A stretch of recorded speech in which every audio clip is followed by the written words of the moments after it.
Good afternoon, everyone. My name is Huda Iqbal, and I'm honored to be representing the Art Mill Museum today. We have the pleasure of delving into a compelling conversation that lies at the heart of the MANZAR exhibition, a vivid landscape of narratives that celebrates the richness of artistic expression and the profound layers of cultural identity. To guide us through these intricate stories, we are joined by a panel of distinguished voices whose expertise and vision have shaped contemporary understanding of art in Pakistan and beyond.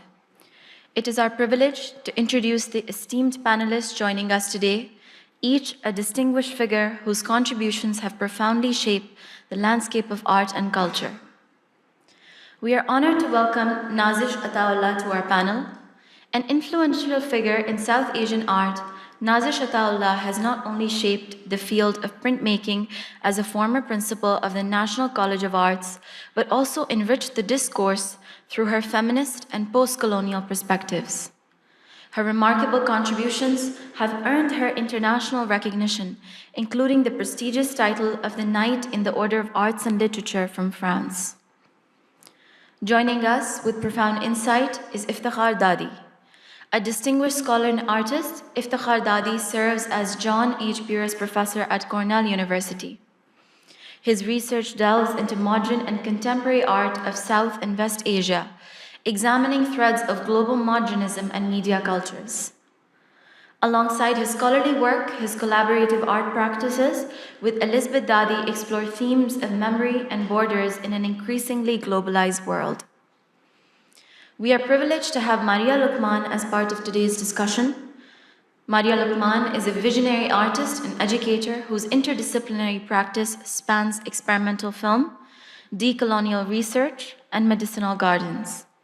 Currently teaching in the MPhil program at the Indus Valley School of Art and Architecture, Maria's work has been featured in significant exhibitions, including the Dirya Biennale and the Istanbul Biennale. She's also the founder of the Wellness Fund Gaul, championing environmental justice and cancer wellness. We welcome the renowned Quddus Mirza to the stage. A leading voice in Pakistani visual arts, Quddus Mirza is celebrated for his work as an artist, critic, and curator, with an extensive career that includes an MA in painting from the Royal College of Arts in London and a tenure as professor at Beacon House National University. His co-authored work titled 50 Years of Visual Art in Pakistan has contributed deeply to art criticism. His editorial work with Art Now Pakistan continues to shape art discourse in the region. Lastly, we are delighted to introduce our moderator for this illustrious panel, Zarmeen Shah. An accomplished curator, writer, and academic, Zarmeen Shah brings a wealth of knowledge on global contemporary art with a particular focus on Global South. As the co-curator of this exhibition, she has helped shape its narratives, bringing a nuanced perspective to this showcase. Known for her curatorial leadership at the inaugural Karachi Biennale, she currently serves as Associate Professor and Director of Graduate Studies at the Indus Valley School of Art and Architecture. Her vision bridges art, culture, and critical contemporary themes, setting a profound tone for this panel. Today's discussion promises to offer not only valuable insights, but also a deeper connection to the narratives and cultural stories that resonate within the exhibition. Let us now turn to our panelists as they take us on a journey through the artistic landscapes of Manzar. Thank you, Huda.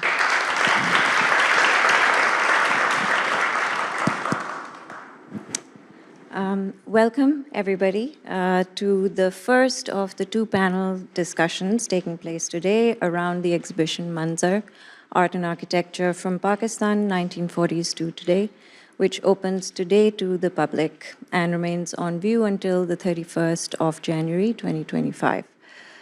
As many of you already know, the exhibition spans 8 decades of Pakistan's artistic and architectural landscape and brings together for the first time over 200 works of art and architecture from the country, highlighting the diversity of social, political, historical, and cultural influences and thought that have manifested through the works of artistic and cultural practitioners in the country.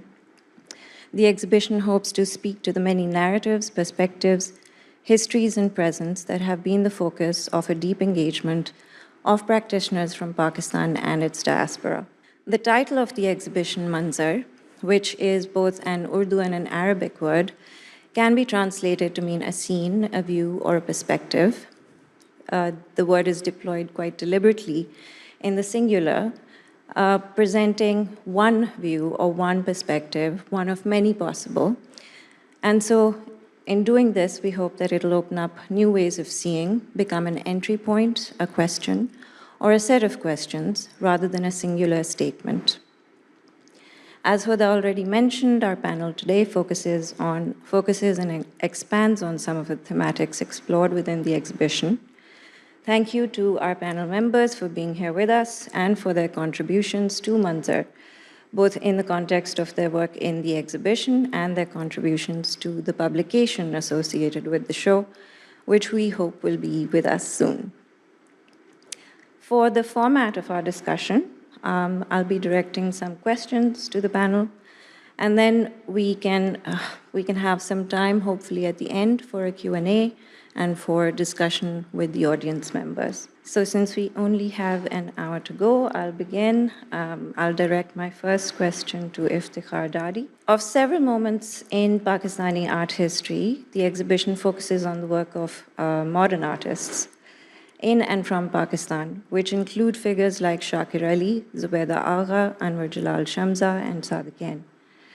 In your writings and your work as an academic and a scholar, you've often spoken about the period between the 50s and the 70s as one in which new modernist languages were explored and navigated, particularly characterizing one such language as calligraphic modernism. You've cited this as one that was common not only to Pakistan, but across North Africa, South Asia, and the Middle East. So could we ask you to speak to how you define calligraphic modernism, number one, but also the relevance of this right now where we are in Qatar with the exhibition MANZAR and the works that we have in the exhibition here. Thank you, Zarmine. And first of all, I want to congratulate Aurelian, Caroline, and Zarmine for putting together this really magnificent exhibition, and to all the artists who are part of this, and to the Qatar Museums for making this possible. Yeah, thank you. So Zarmina, I mean, I was very happy to see that, the exhibition goes back to even, before, I mean, including works by Chughtai and so on that are actually from before the official founding of Pakistan in 1947. And I think that's important to kind of acknowledge the fact that, there are continuities, both kind of in terms of temporal continuities, but also geographic kind of overlaps with other countries or other regions undergoing decolonization in the post-war context. So I also want to think about, although I have written on Pakistani art, I also want to think about Pakistani art in these registers. So in terms of the temporal continuity, I do think that the formal process of decolonization marks a break, right? In the sense that after that, and you see this also in India with the rise of the progressives in 1947, for example, right? And in other places. In that, really the embrace of modernism is fully possible only after the formal decolonization, because then you're not freighted by defending tradition in a way that you would have had to do during the colonial era, right? So it's also the fact that, many of these artists are then traveling to kind of Europe to get their training, and where they actually see, they're exposed to, so for example, the Slade has emerged, as a place of study where many artists from actually all over the world, right, went to study, and they met each other. So for example, Ibrahim Al-Salahi from Sudan and Shamsa met each other while they were at the Slade, right? And Ming Tiampo is actually a scholar who's working on the Slade, and the Slade as a kind of a transnational kind of hub, right? And so they also learn from each other. They go to the British Museum, look at manuscripts. They go to, they get exposed to kind of, let's say, a range of kind of, let's say, practices and influences that enables them to, in a sense, develop new languages. This is also, I would say, a kind of a heroic age, right? So these are, if you look at not just Pakistan, but other countries, okay, when you think of like if you think of India, you'll think of people like Souza and Hussein. If you think of of Bangladesh, you think of, well, Zainul Abidin, but also Murtaza Bashir, whom we have a work in this. And in Pakistan, of course, you have figures that emerged like Sadaqain and Shamsa and Shakir Ali, who are really kind of, in a sense, heroic in the, what I mean is that they've become accorded with a stature that because they were at a specific historical and kind of, let's say, cultural juncture in which they were tasked with developing new visual languages, right? And one of the ways in which I think about calligraphic, modernism, abstraction, is also a way in which artists from Pakistan, so that would include people like Shamsa, Shakir Ali, Hanif Rame, okay, Sadaqain, okay, but also artists in Iran associated with the Sakka Khane school, artists associated with the Khartoum school, led by Ibrahim al-Salahi, but also artists in Iraq, okay, with Shakir Hassan Ali Saeed and people like that. If you see their practices in a way from about the mid-1950s, they are all kind of, in a sense, experimenting with calligraphy, right?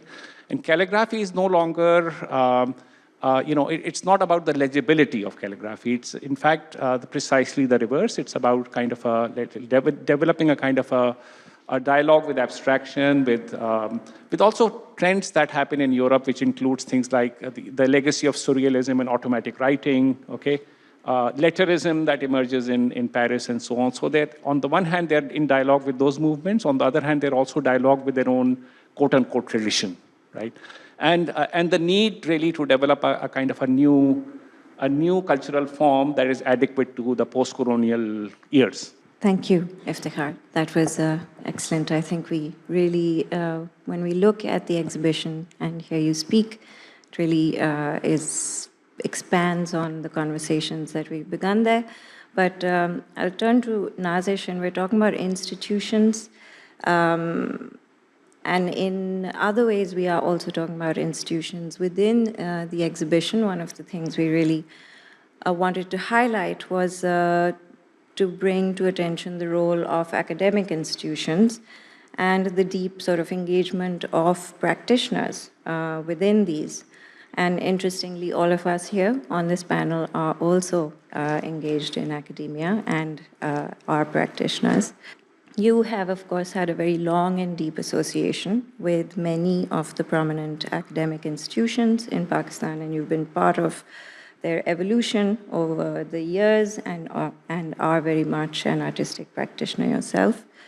Could you speak to us a little bit about these sort of navigations across the academic and your artistic experiences, and insights about the sort of relationship between academia and artistic practice in Pakistan across the decades, how it's developed, how you see it contributing to the larger landscape? Well, I have to talk about the National College of Arts because until fairly recently, it was the only institution where there was, it was thriving practice and the educational institution of significance. I think that I pedagogically speaking, I would like to refer to three aspects which this exhibition also addresses. The first is,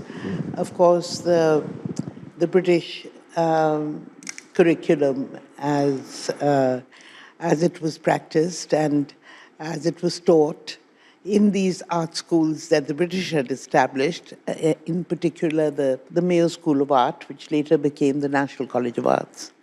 So I'm not going to go into that in great detail, but even Abdurrahman Chughtai taught at the Mayo School of Arts. And so there was some relationship that artists had with the Mayo School. And there are several practitioners who came from the Mayo School who were taught and who became artists, and some of them moved from the Mayo School into the National College of Arts when it became the National College of Arts. I think Nayyar Saab for a while was at the Mayo School and then joined the National College of Arts, and he's in our midst, the architecture department, because they So the second phase that I would like to emphasize a little bit more on is the advent of Sponenberg, Mark Sponenberg, who was himself taught by teachers from the Bauhaus, and who was an American, and he came with the idea of setting up a National College of Arts, and for the Mayo School of Arts to be sort of the foundational institution of this new institution.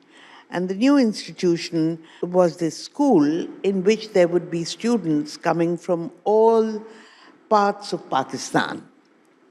I'm not saying provinces because, of course, lots of changes have taken place. But there were students who came from East Pakistan at the time, and there were students who came from across Pakistan, from Sindh and Balochistan and from the north and from Azad Kashmir and so on and so on. And the curriculum was a newly developed curriculum in which it was based very much on the Bauhaus principles of all students doing everything and studying everything. And so there's a great flowering of excitement with the group that first joined the National College of Arts. And we noticed that you have a painter such as Zahurullah Clark, who also was a designer, who was also a sculptor, and we've got evidence of that in the MANZAR exhibition.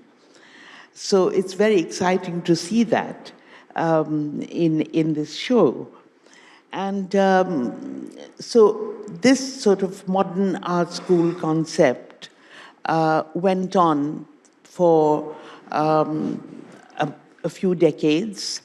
And in that, Sponenberg was actually quite a visionary because he was a great believer. He was an art historian himself and a great believer of going into the field, as it were, and to research traditional methodologies and to look at what the country's traditions had to offer. So there were great trips that were made into Swat and the northern areas, into other places in Pakistan. The students indulged in those and learned a great deal from them, and those were reflected in their work. So to move on, I want to come to what I think is another turning point in the pedagogy of the National College of Arts. And that is that when people like myself, I was, of course, a mature student who went to the National College of Arts, and I studied literature and French and that kind of thing before I joined the college. And Shahid Jalal was my class fellow. Everyone else was 10 years younger than us. And so we had a very exciting time. And when we came into the school, there was the old sculpture and painting, the two kind of important areas of specialization, and very much Sponenberg's curriculum. And it was not until the mid-80s that something changed. And that change that took place was the expansion of what was going on in the curriculum. And that was the introduction of printmaking and miniature painting. So now how did that change things?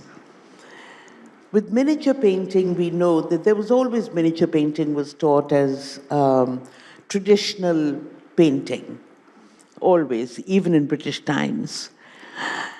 But now something different happened, and that was also Zahurullah Clark was responsible in many ways for for what the change that took place. And that is because Zahoor was actually studying miniature painting himself, Mughal miniature in particular.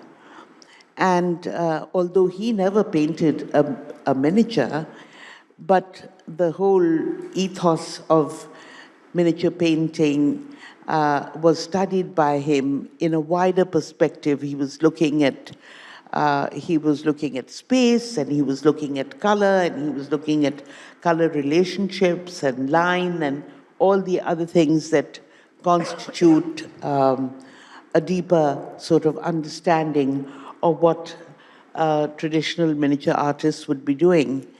And his idea was that perhaps we should be teaching miniature painting, but with fresh eyes.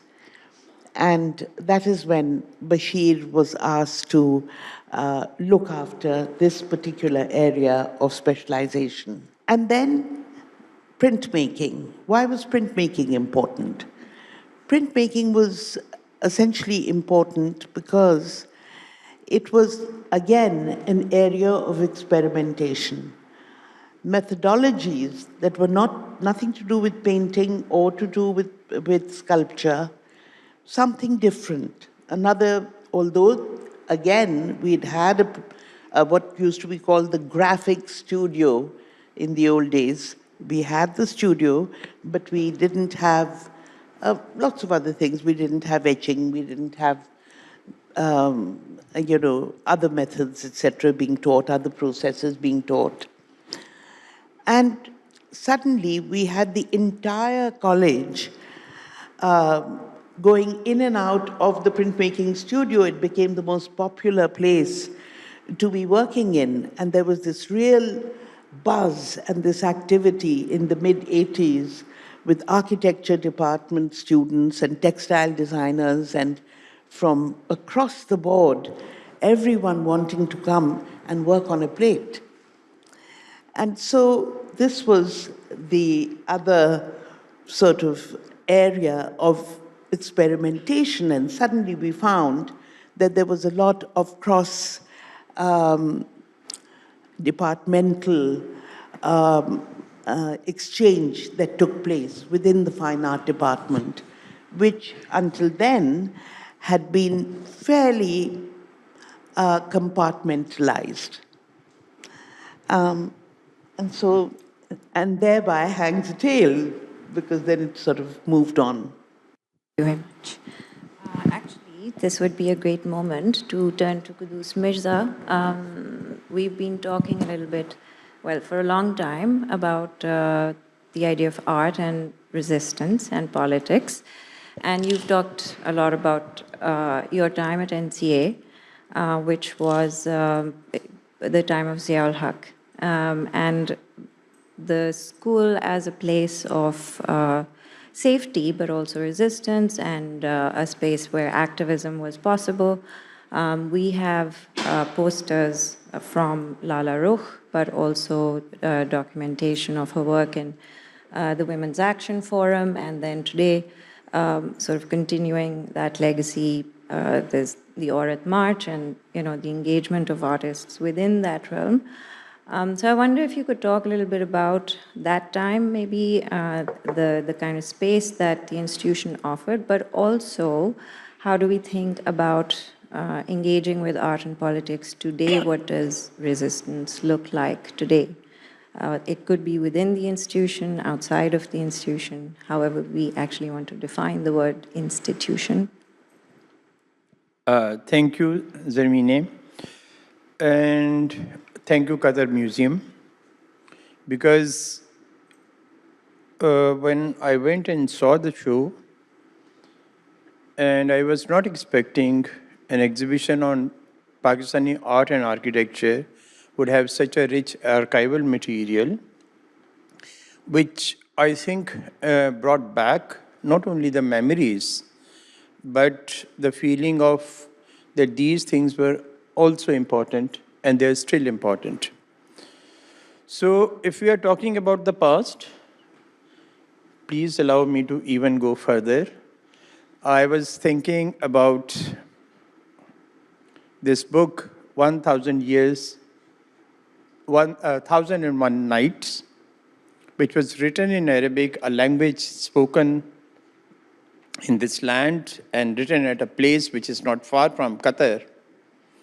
And probably I think everyone knows about that, the reason for writing this book, which inspired contemporary writers, modern writers from across the world and beyond languages. And this was a piece of resistance, because as we know, the Shahrazad started narrating this story to a tyrant, Shahryar, and stories within the stories was a was a means to delay, defy, and resist the approaching death. So I think, in my belief, when there is a tyrant, when there is a dictator, when there's a ruler, so there are voices, and there are multiple kinds of voices. Voices which are stronger, but may not stay longer. But I think what happened during that time of Ziaul Haq and his dictatorship, I was at National College of Arts, and I remember how my notion of art making, more than that, its presence in the society and its function not as a decorative or an emotional outburst or something, and creating a world which is from imagination, but it was dealing with day-to-day realities which we saw outside. And when I went to NCA, National College of Arts, in my first year, the first painting I was so attracted to was made by this person, Nazi Shataullah, and that was a large canvas, I still remember, though I saw it only once, and large canvas, and there was a shuttlecock burqa painted on it. And I felt that the work, the work said a lot. Because when we talk about the dictatorship, it was a way of finding your own space in the art, a space which was negated by the dictator, because as we have seen in posters in the exhibition, Women Action Forums, poster made by Lala Rukh at that time, how social space on media, in art, in public, in the court, was denied to a large number of population, half of the population. And apart from that, political activists were also targeted, tortured. So artists, in my opinion, I think I don't really advocate the period of, or the excuse for a dictatorship or torturer. But I feel that artists somehow realize how to say against it, but not really too much on your face. So I realize that when we compare art coming from that era, and which era my own work was also, I should say, influenced by Ziaul Haq, or kind of a response to him. And I felt that you find metaphors, you find symbols, you find references from history. And writers like Intizar Hussain, the writers like Kishwar Nahid, they were all talking about atrocities of that period, but they were using a language which recalled languages of the past. And I felt that at NCA, and I'm not talking about NCA, I'm talking about the entire art world of that era, because NCA is a small, in my opinion, the artists were from Karachi, and artists were working from in Quetta as well. And some of them were actively participating in political struggle as well. Ijazul Hassan, he was taken to Lahore fort and he was tortured, and many other artists as well. And I remember seeing that scene itself, and now which we recall in the posters, that how women were beaten on the Mall Road. So I think now the lesson I learned from it, the dictator perishes, but your voice remains there. It lasts. It outlasts the tyranny. It outlasts the dictatorship. Because the language which you have used, it does not become dysfunctional. Maybe that realization, or maybe that kind of awareness was not possible had we not had a period of dictatorship of that time. And now when we look at back, strangely and sadly, now the suppression or the censorship is not from the state, but it has kind of evolved into society. You can't say anything because some sectors are going to be offended to such extent that they will act as accuser, judge, and executioner. We have seen how a number of people who follow other faiths different from a larger community living in Pakistan have met that fate. So I don't know what will happen, and I don't know how artists are going to respond. This is a question which comes, the question which you asked. Thank you. Thank you. Thank you very much, Kudus. Still staying with the archive, we were talking about archival materials and sort of Lala Rukh, but also very many other sort of wonderful and incredibly valuable archives that we've been able to get access to just because, because of this exhibition or our research for this exhibition. Maria, we have often talked about the archive as academics, as practitioners, and we've seen a lot of work over the years that kind of looks at, moves through, focuses on archival practices. We also talked about this kind of global hyperfixation on the archive in some way, and not to take away from its value or its potential or its possibility. But your work in MANZAR takes on a very particular way of deconstructing maybe how one looks at archival practice or what an archive means, and sort of in a destruction or reconstruction of an archive, and modes of engagement with that. So I wonder if you could first of all talk a little bit about that work that we have in the Old Palace courtyard, and then a little bit about the larger context of conceptions, conversations, etc., possibilities, reconfigurations of the archive. Thank you, Zarmine. Thank you for having me here. I see many friends and colleagues and comrades in the audience. Thank you for making time this afternoon to hear us natter about these matters. To get back on to the idea of the archive and sort of picking up the baton where Kudusa, where you left in terms of what could artists do, so one productive area of finding material, right, has been the archive. Now, why the archive? I've often thought of why are we digitizing things? Why are we looking at things?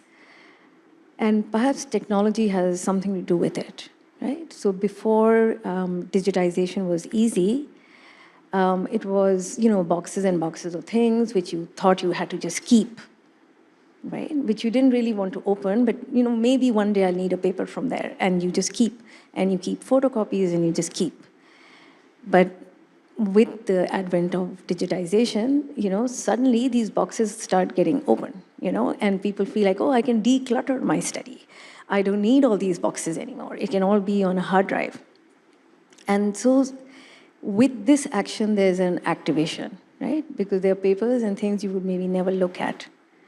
So, this is some sort of very practical thing. And I see a lot of my students, I see a lot of my colleagues, because suddenly they've lost a grandparent, they've come across something, and then rather than saving it and putting it on the shelf, they open it and they start photographing it. So that's one mode of making.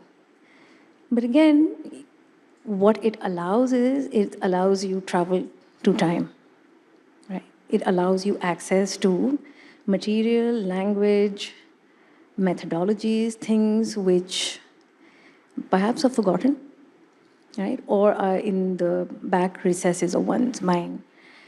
So with some of these things in the back of my head, when I was a jobless, a fresh PhD graduate, I had a small research job, which was to help digitize Wahab Jafar archive. And now, again, this is the role of the individual in thinking that he's going to save things and he's going to eventually pass them on or make a museum, which is what his vision was at that time. And so he was cutting out newspaper articles and he was, making all kinds of notes. And during this time, now I have access to reading newspapers, which, articles from 1970s, which I'd never read before in my life because they're not available on a book. There's no national database where we are in a habit of going and reading past newspapers. And so I was struck by the candid writing. I was struck by, the tone. I was struck by the honesty. I was struck by a sort of brutal, sort of critical engagement where people were not afraid to say, oh, the show was just absolute rubbish and people were so poorly dressed. And you're like, really? People wrote that in Pakistan? So some of these things continue to delight, right? Because it's liberating. So that's one.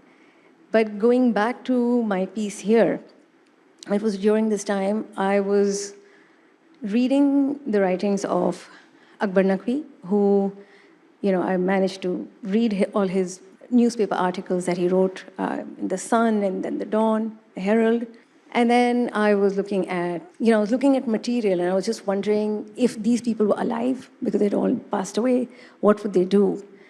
And I was given, this time I was given a film tin, which just had this dubious label, which said Sadiqain Part 1. When I opened the tin, it was stuck, it was glued, it was nothing. And so I took this nothing with this desire that what if there was something in this, what would it be? I cut the film, I photographed the film, I further cut it, and then I digitally cleaned it, spliced it, made 6,000 plus pieces, animated them, and so I had something, which was basically nothing. And I created a dialogue using Sadiqain's own writings, because he used to self-publish books. And he used to, again, when we are thinking of using language to speak about things which are not clearly understood, but those who read it knew exactly what was being said and what was that art, right? So I used Sadiqain's own writing, which was in the form of rubai, and I used Akbar Naqvi's writings, and I created a dialogue, which is what you hear in the film. Were they alive today? What are the kinds of things they would be saying? And they're not the things I would say, but they are things that they had said in the past. I was just collaging them together as a dialogue. So that's the film in the courtyard.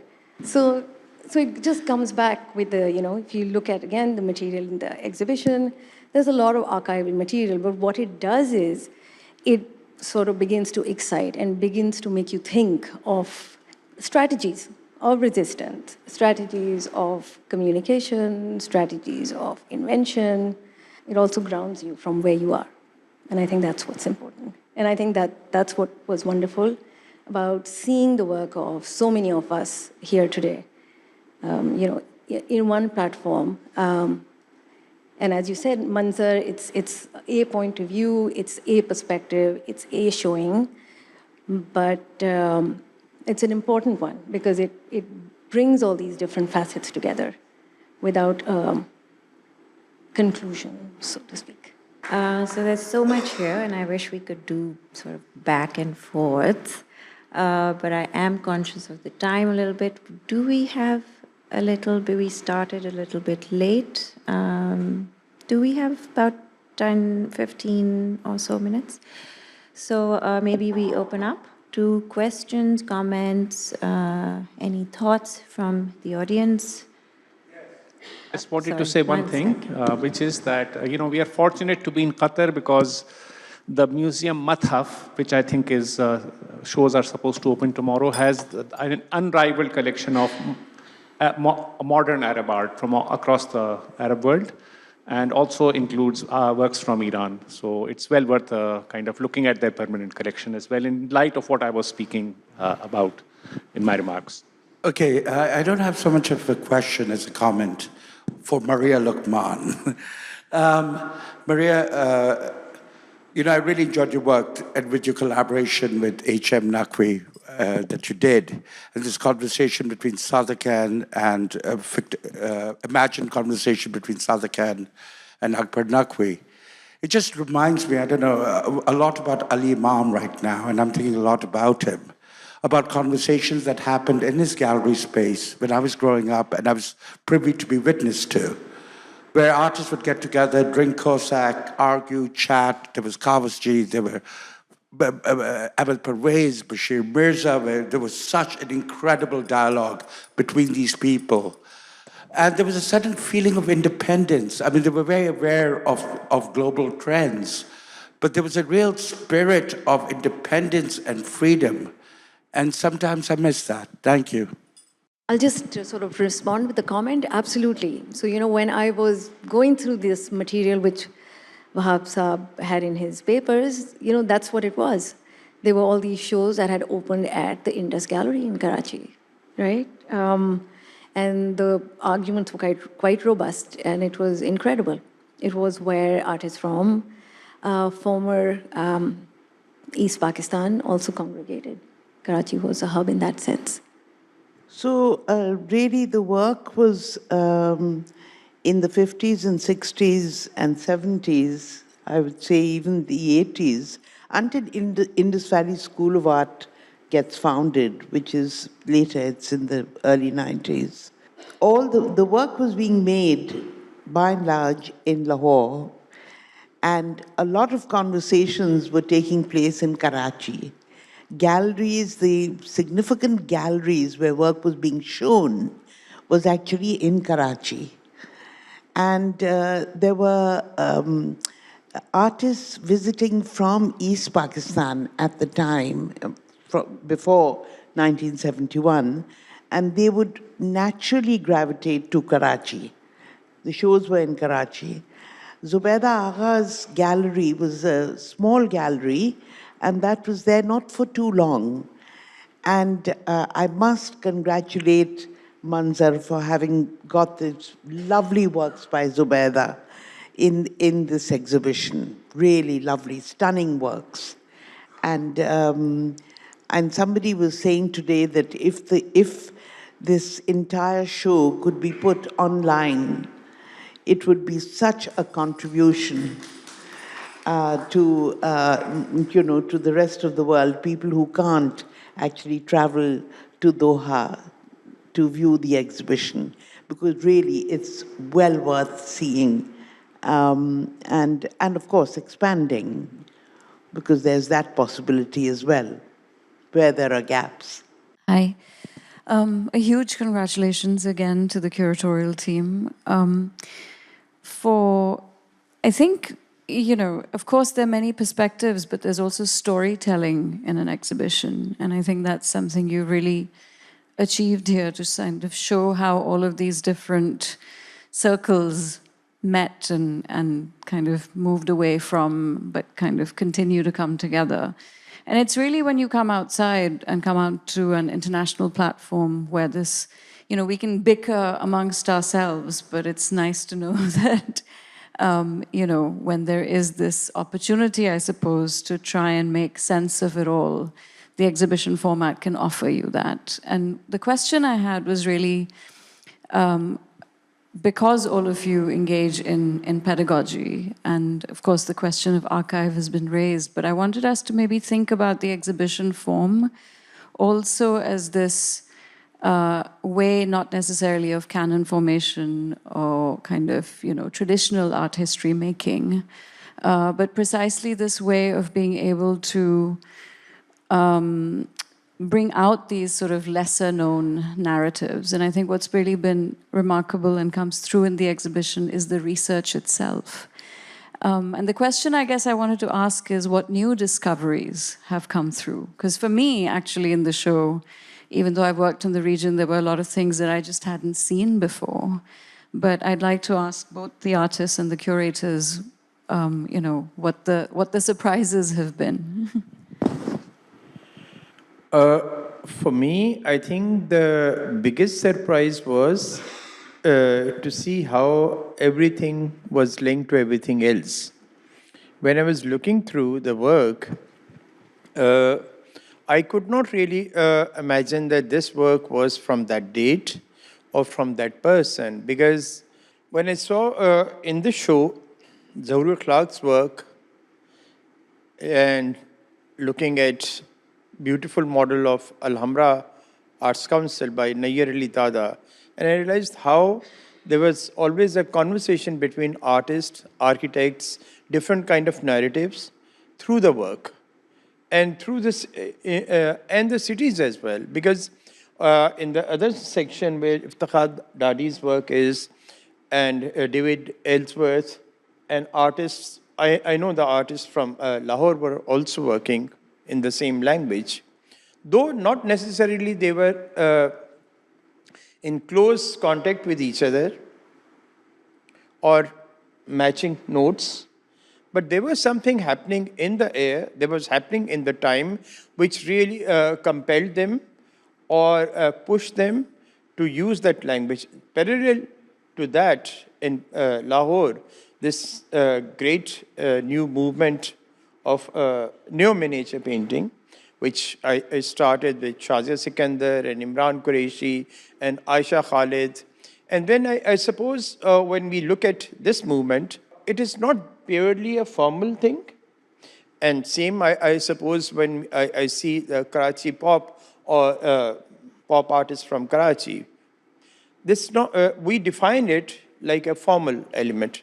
But when I think the great thing about this exhibition and many other exhibitions yet to come to Qatar, I hope, or other parts of the world, it offers an opportunity to look through that label, which is so simplified and simplistic.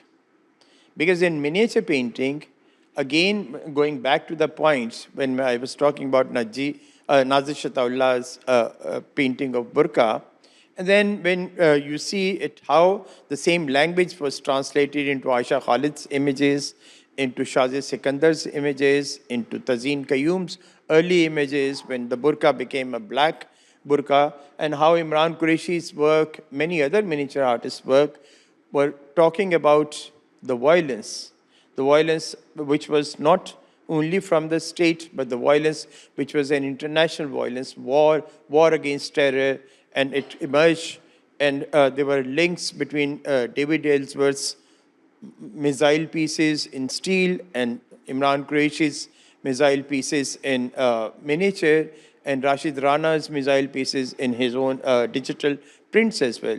And I think that interesting thing was that art historians or art critics tend to categorize things, labelize things, probably for various reasons, probably for teaching reasons, or probably for branding reasons. But I feel that when exhibition like this unpack that notions of ghettos, that how this great conversation was taking place across generations and across disciplines or across genre.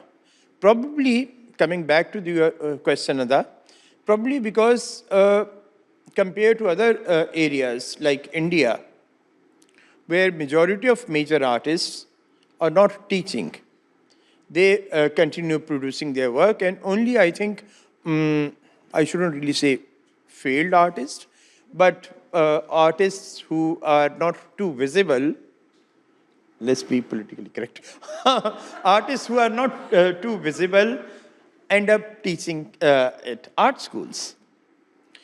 On the other hand, I think in Pakistan, this is kind of a strange phenomena, unusual phenomena in South Asia, where all major artists were engaged or are engaged in schools, architects, artists, designers. You talk about Shakir Ali, you talk about Zorur Akhlaq, you talk about Imran Qureshi, you talk about Rashid Rana, you talk about everyone. And then you end up either at Indus Valley School of Art and Architecture, National College of Art and Architecture, and BNU, place where I teach these days, Beacon House National University. And I think because communicating with students makes you or pushes you out of your own studio.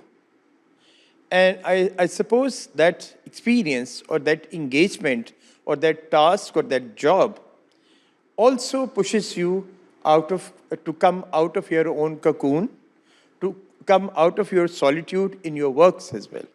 So the works address the entire society, works address other artists, sometimes not directly, sometimes through another way.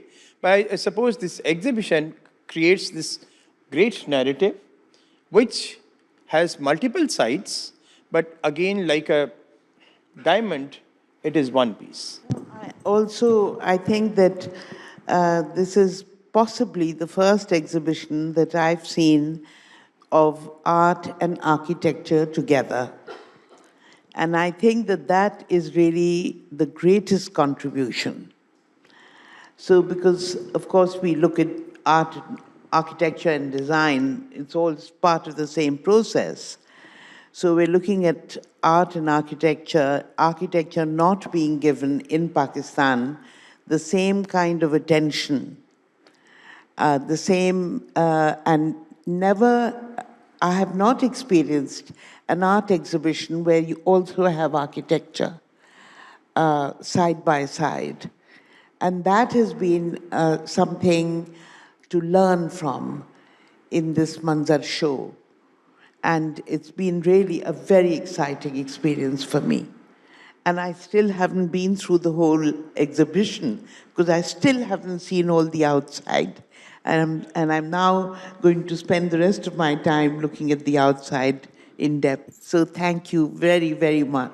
Well, I think just carrying on the conversation with, in this slide, I mean, regarding, pop in Karachi, I think, definitely, I mean, in a sense that, we call it now Karachi pop, but that was not that's a later appellation, it was, whereas, of course, there were artists who were involved in engaging with kind of, urban vernacular practices, I would say. And that has, and the reason why I think Karachi, it emerges there is also has to do with certain crises of kind of, national and kind of regional crises having to do with the post-71 context, okay, the invention of lok versa as a kind of a, the lok or the people, okay, which is a post-71 development, okay, in which people of Karachi don't really count as lok, okay, so there really was not any space for the people of Karachi to become represented nationally, right? And also Karachi doesn't have a deep history of Mughals and so on. So there was it's a kind of a new industrial city, commercial city. So there was all these,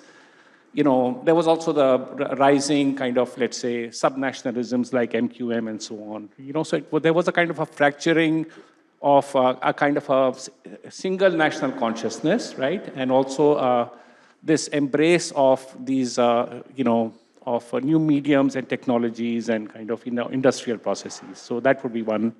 But even pop, I would say, is, I would also say that it emerges in in the works of people like Anwar Saeed, okay, in Lahore, but also if you look across South Asia, I actually curated a show recently called Pop South Asia, which looks at pop, that emerges in India and Bangladesh and, Afghanistan and so on. So that's one thing. The second thing I'll say about pedagogy is that it's true that, Pakistan, many of the art schools in Pakistan have an advantage that, you have the most, let's say, talented and, kind of gifted artists who are also teaching, okay? Also, you have strong studio practice that emerges as a result, okay? But what I would say is still lacking is they don't learn anything else for the most part, okay? Let me put it bluntly. They don't learn history, they don't learn sociology, they don't learn critical thinking, and it limits them. So, there's a narrow scope of work that emerges from Pakistan, which could actually be proliferate in all sorts of other directions if pedagogy was strengthened in a way to enable critical thinking and engagement with other disciplines. Thank you, everyone. Thank you for joining us. I think we may have run out of time now. But we have a second panel that is beginning shortly. So please, do we have a moment to... 10 minutes. We have 10 minutes to break and come back for that. Thank you for this incredible dialogue and for everyone for being here.